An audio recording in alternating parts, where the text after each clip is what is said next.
আল্লাহ বলতেছেন, জিব্রাইল যাও দেখে আসো আমার প্রিয় হাবিব, তার শরীরটা কেমন লাগতেছে, তার শরীরের হালতটা কেমন, একবার গিয়ে দেখে আসো আর তার ফলাফলটা আমি আল্লাহকে জানাও। যখন আল্লাহ তাআলা জিব্রাইলকে আদেশ করছেন, জিব্রাইল আলাইহিস সালাতু ওয়াস সালাম তিনি সাথে সাথে আল্লাহর রাসূলের কাছে এসে গেছেন।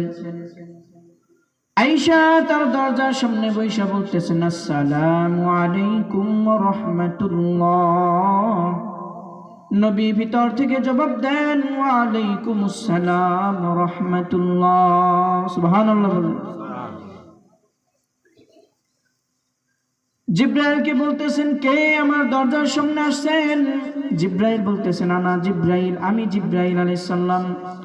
আল্লাহ রাসূল বলতেছেন, আসো জিব্রাইল আসো। জিব্রাইল নবীর পাশে বসিয়া জিজ্ঞাসা করতেছেন, ইয়া রাসূলুল্লাহ, ইয়া হাবিবাল্লাহ, আপনার শরীরের হালতটা কেমন? আপনার বন্ধু উপরে আপনার হালত জানার জন্য বসে রয়েছে, আপনার হালতটা জানবেন তিনি, এজন্য আমাকে আপনার নিকট পাঠাইছেন। আপনি একটু বলেন না আপনার শরীরের হালত কেমন?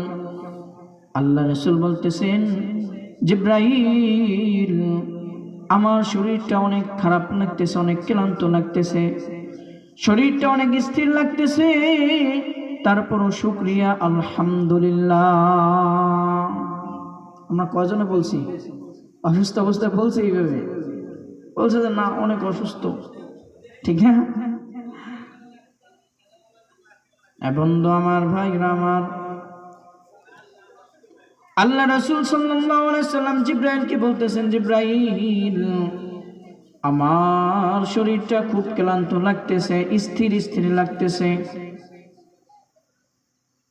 যখন জিব্রাইল সাল্লাম এই কথা শোনার পর জিব্রাইল সাল্লাম আল্লাহ রাসূলকে বলতেছেন, ইয়া রাসূলুল্লাহ, হাবিবাল্লাহ, আপনার কাছে তো আমি রইলাম, এখন আপনার এই সংবাদটা আমার আল্লাহ তাআলার কাছে পৌঁছে দিতে হবে, আমি এখন রওনা হব।